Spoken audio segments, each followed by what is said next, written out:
Kapan THR PNS 2021 cair? Berikut jadwal dan prediksi besaran THR dan gaji ke-13 yang akan diterima.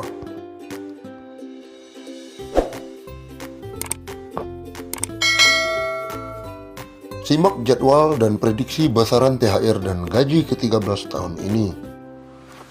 Sebelumnya, pemerintah berjanji tunjangan hari raya alias THR dan gaji ke-13 pegawai negeri sipil atau PNS tahun 2021 terbaru, THR PNS yang diprediksi cair awal Mei 2021 dan dibayar penuh tanpa potongan.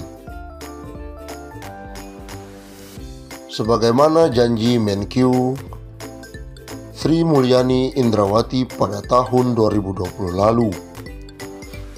Janji tersebut dilayangkan Sri Mulyani karena tahun lalu pemerintah tak bisa membayar THR sekaligus gaji ke-13 kepada PNS karena anggaran fokus untuk penanganan pandemi COVID-19.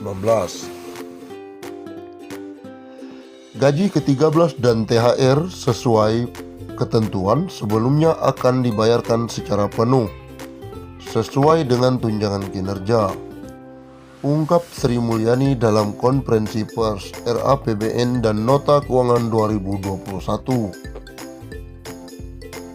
Jika THR PNS 2021 benar-benar cair, PT Bank Permata Tbk Joshua Pardede menuturkan, dampak kebijakan pencairan THR cenderung terbatas dalam peningkatan konsumsi masyarakat.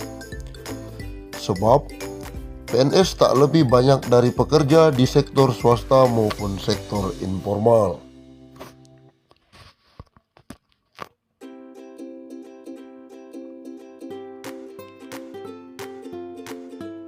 Hal ini disebabkan oleh kebijakan THR bagi PNS ini bukan merupakan suatu hal yang berbeda bila dibandingkan dengan kuartal 2 2020.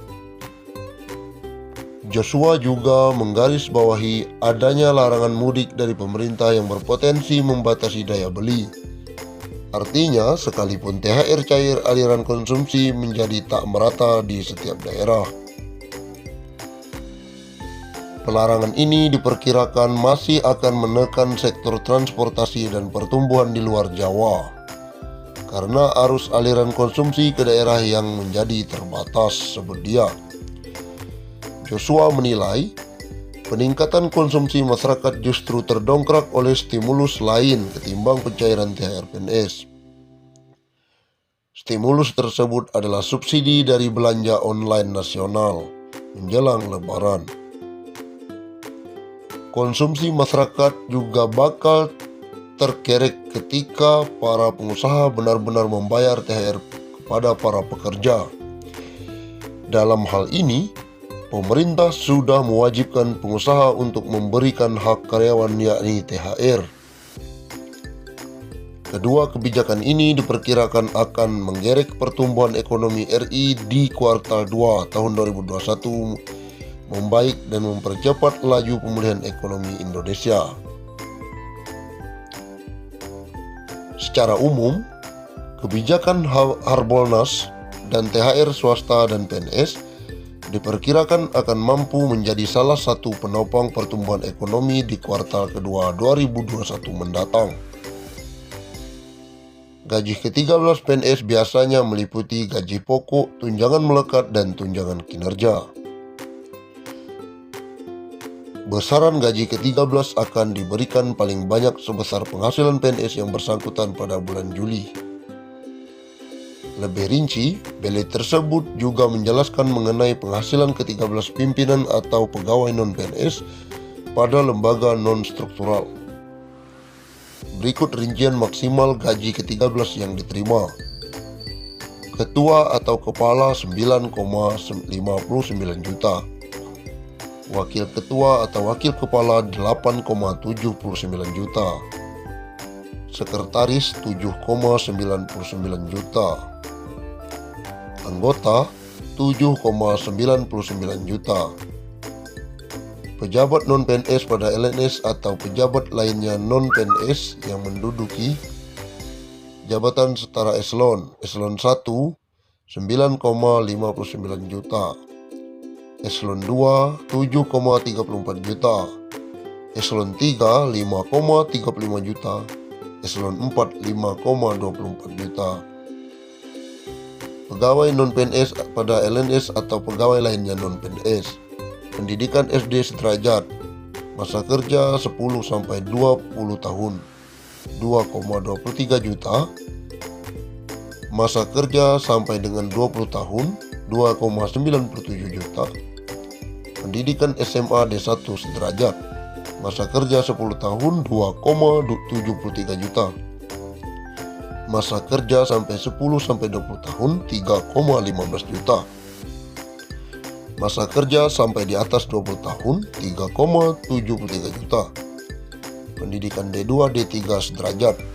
Masa kerja 10 tahun 2,96 juta. Masa kerja di atas 10-20 tahun 3,41 juta. Masa kerja sampai di atas 20 tahun 4,04 juta. Pendidikan S1 D4 sederajat. Masa kerja 10 tahun memperoleh 3,48 juta. Masa kerja sampai di atas 10-20 tahun 4,04 juta. Masa kerja sampai 20 tahun 4,76 juta. Pendidikan S2 dengan masa kerja 10 tahun 3,73 juta. Masa kerja di atas 10-20 tahun 4,3 juta. Masa kerja di atas 20 tahun 5,11 juta. Sedangkan THR nilainya dihitung dari jumlah gaji pokok yang diterima PNS beserta tunjangan-tunjangan yang melekat di dalamnya. Berdasarkan peraturan pemerintah nomor 15 tahun 2019, besaran gaji pokok PNS berjenjang sesuai golongan dan lama masa kerja.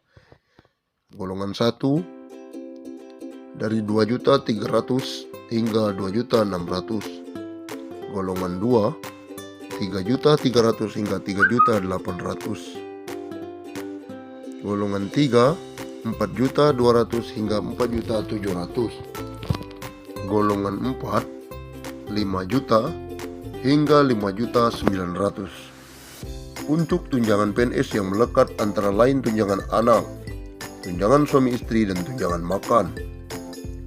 Tunjangan makan yang diatur dalam Peraturan Menteri Keuangan nomor 32 tahun 2018 yakni 35.000 untuk golongan 1, 37.000 untuk golongan 2, 41.000 untuk golongan 3. Lalu, PNS juga mendapatkan tunjangan suami istri yang besarannya sebesar 5% dari gaji pokok. Terakhir, yakni tunjangan anak yang ditetapkan sebesar 2% dari gaji pokok per anak dengan ketentuan maksimal 3 anak.